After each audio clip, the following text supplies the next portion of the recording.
এরকম কাহিনী আমরা এর আগে অনেক মুভিতে দেখছি ভাই। মুভির ভিতরে মুভির শুটিং, ডিরেক্টর আর প্রডিউসারের প্রেম, এগুলা কাহিনী আমরা এর আগে অনেক দেখছি ভাই। তো বন্ধুরা, বিশ্বক সেনের একটা নতুন মুভি আছে, মুভিটার নাম হলো ফাঙ্কি। তো মুভিটা দেখে কমপ্লিট করছি আমি কালকে। তো মুভিটি কেমন হচ্ছে সেটাই আলোচনা করবো তোমাদের সাথে। তার আগে বলে দিই, তোমরা যদি মুভিটা দেখতে চাও নেটফ্লিক্সে যাই দেখতে পারো, সেখানে হিন্দি ডাবিং এ অ্যাভেলেবেল আছে। এই মুভিটি দেখার জন্য তোমাদেরকে কমসে কম 2 ঘন্টা 8 মিনিটের সময় দিতে লাগবে। এটা একটা রোমান্টিক কমেডি ফিল্ম।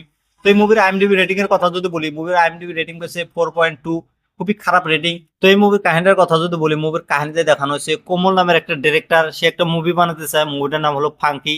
তো সে একদিন একটা প্রডিউসারকে বলে এই কথাটা, প্রডিউসার রাজি হয়ে যায়, তাদেরকে একটা বাজেট দিয়ে দেয় 4 কোটি টাকা।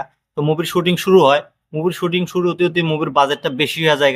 তারপরে সেই কথাটা প্রডিউসার শোনে, শোনার পরে প্রডিউসারের বেমার হয়ে যায়। তারপর মুভির দায়িত্বটা দেয় তার মেয়েকে, নাম হলো চিত্রা। চিত্রা আর কোমল এই মুভির শুটিংটা কিভাবে কমপ্লিট করব সেটা যদি জানতে চাও আর দেখতে চাও, তাহলে তোমাদেরকে এই মুভিটা নেটফ্লিক্সে যাই দেখতে লাগবো। তো এই মুভিটা আমার কাছে কেমন লাগছে যদি বলি, এই মুভিটা আমার কাছে একদমই ভালো লাগে না ভাই। একদম বেকার মুভি ছিল ভাই। এত বোরিং মুভি আমি জীবনে দেখিনি ভাই। তোমাদেরকে আমি আগেই বলে দিই ভাই, তোমরা এই মুভিটা দেখো না ভাই, বেকার সময় নষ্ট করে লাভ নাই ভাই। এই সময়টা তোমরা অন্য কাজে লাগাও। মুভি যদি ভালো হয় আমি তোমাদেরকে বলে দিই যে মুভিটা তোমরা দেখো বলে। এই মুভিটা একদমই বেকার, তোমরা দেখো না, বেকার সময় নষ্ট করে লাভ নাই। তো এই মুভির যে ডিরেক্টর আছে অনুদীপ কেবি, অনুদীপ কেবি এর আগে অনেক ভালো ভালো মুভি বানাইছে, যেমন প্রিন্স মুভি বানাইছে, তারপর জাতি রাতনালু মুভি বানাইছে। জাতি রাতনালু মুভি তো ব্লকবাস্টার হয়েছিল ভাই, অসাধারণ একটা মুভি ছিল ভাই সেটা। সে এই মুভিটা কিভাবে প্রেজেন্ট করছে ভগবান জানে। এই মুভির কাহিনীটা একদম আমার ভালো লাগে না গিয়া। এরকম কাহিনী আমরা এর আগে অনেক মুভিতে দেখছি ভাই। মুভির ভিতরে মুভির শুটিং, ডিরেক্টর আর প্রডিউসারের প্রেম, এগুলা কাহিনী আমরা এর আগে অনেক দেখছি ভাই। মুভির ভিতরে নতুন কিচ্ছুই নাই। একটা বাজেট দেয়, সেই বাজেটটার ভিতরে মুভি কমপ্লিট করতে পারে না, পরে 1 কোটি টাকা ধরা দেয় যে 1 কোটির ভিতরে কমপ্লিট করে শুটিং দেয়। সেই সিনটা একদম বেকার ছিল ভাই। ভাবছিলাম মুভির ক্লাইম্যাক্সটা অল্প ভালো হবো, কিন্তু ক্লাইম্যাক্সটা একদম বেকার ভাই।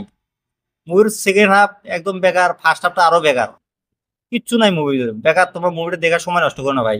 এই মুভির যে ডিরেক্টর আছে না, অনুদীপ কেবি, অনুদীপ কেবি এই মুভিটা ভালোভাবে প্রেজেন্ট করতে পারে নাই ভাই, মানতেই লাগবো ভাই। এই মুভির যে কাস্ট আছে, বিশ্বক সেন, বিশ্বক সেনের এর আগে অনেক ভালো ভালো মুভি দেখছি আমি। সে একটা খুব ভালো অ্যাক্টর, তার অ্যাক্টিং টপ ক্লাস হয়। এই মুভিতে ঠিকঠাক অ্যাক্টিং করছে, হিরোইনও ভালো অ্যাক্টিং করছে। এই মুভির হিন্দি ডাবিং কিন্তু খুবই ভালো হয়েছে, তোমরা যদি মুভির ফ্যামিলির সাথে দেখতে চাও দেখো। তো মুভির সিনেমাটোগ্রাফি খুবই ভালো, ডাইরেকশন গুলা খুবই ভালো আছে, বিজিএম সাউন্ড টুকটাক ভালো ছিল। 3-4টে গান আছে, গানগুলো না থাকলে বেশি ভালো হতো, মুভির রান টাইমটা কমে যেত। 1 ঘন্টা 45 মিনিট 1.5 ঘন্টার ভিতরে কমপ্লিট করলে ঠিকঠাক লাগতো আর কি। মুভির ক্লাইম্যাক্সটা অত একটা ভালো না। তো তোমরা যদি মুভিটা দেখছো আমাকে কমেন্ট করে জানিয়ে দাও, মুভিটা তোমাদের কাছে কেমন লাগছে। আর যারা যারা দেখো নাই, যদি দেখতে চাও দেখো, দেখে নিয়ে আমাকে কমেন্ট করে জানিয়ে তোমাদের কাছে মুভিটা কেমন লাগছে। আর আমার রিভিউটা কেমন লাগছে সেটাও তোমরা কমেন্ট করে জানিয়ে দিও। আর এরকম রিভিউ দেখার জন্য আমার চ্যানেলটা সাবস্ক্রাইব করে দিও।